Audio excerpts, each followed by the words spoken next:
here is a short version of the long-ass laundry video I just made. The question is, it's regarding getting married to a Japanese person in Japan. And the short of it is, anything that you hear from anyone on the internet is kind of irrelevant, because we do not know your particular situation. So if you, whether even if your situation is most likely hypothetical. A lot of people have this impression that getting married to a Japanese person is ideal and they're the best, etc. But it really depends on the person that you marry. So it's kind of irrelevant to be making, well, pointless to be making generalities, because you're not going to marry a statistic or a generality. You're going to marry an individual person. So it really depends on that person.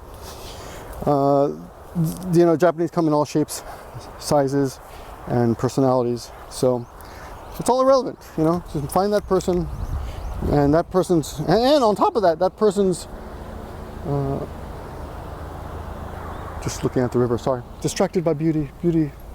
That person will, the way they interact with you will also be different, and the dynamics between you two will be different. So it's kind of pointless to make, oh, it smells so good out here.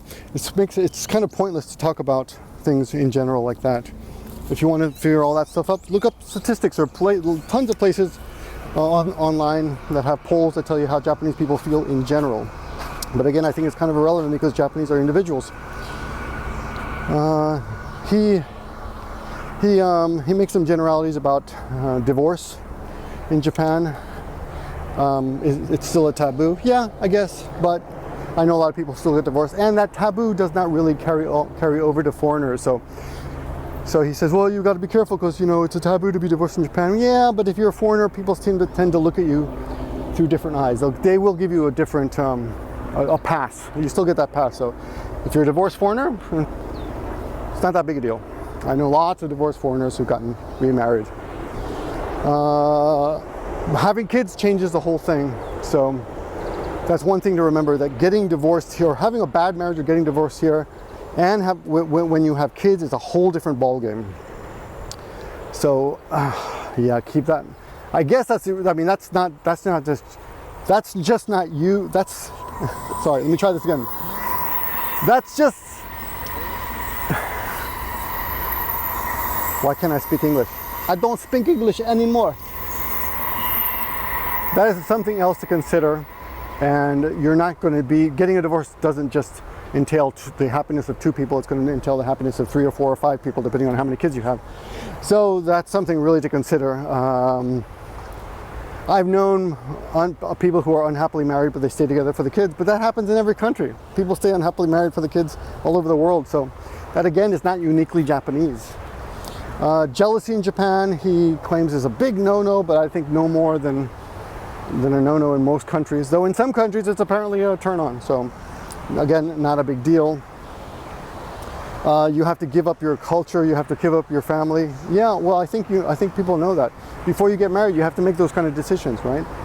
I think that's kind of, it's not, you don't have to mention that. Of course, before you get married, you're going to decide where you're going to live. You make all those decisions and think about your future.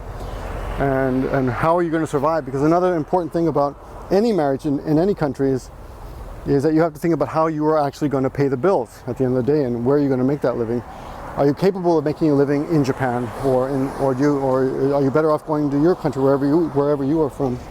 A lot of things to consider. And at the end of the day, I think the cultural differences, although they do exist, are going to be minimalized by the fact that you are two unique individuals, and your relationship will thrive or fail based on that, and not so much on anything else. Communication is really, really important. Baseball player, that's weird. Communication, of course, is really, really important. And having strong language skills in each other's language is also important. But again, that's not necessarily cultural. That's just language ability.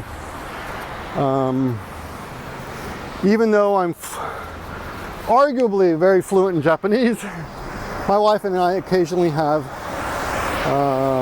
misunderstandings, but not a big deal. And sometimes she misunderstands something that she thinks I meant, Not a big deal. When you talk about it more and be quick to apologize. I guess that would be the one thing I would say that you need to deal with a person from a different culture, regardless of where they are from, is don't be afraid to say, "Oh, I'm sorry, I misunderstood."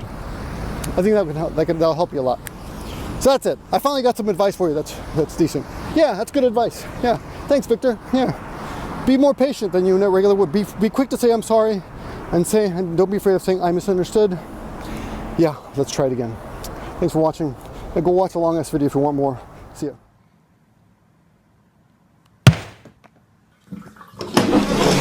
Now, your operator.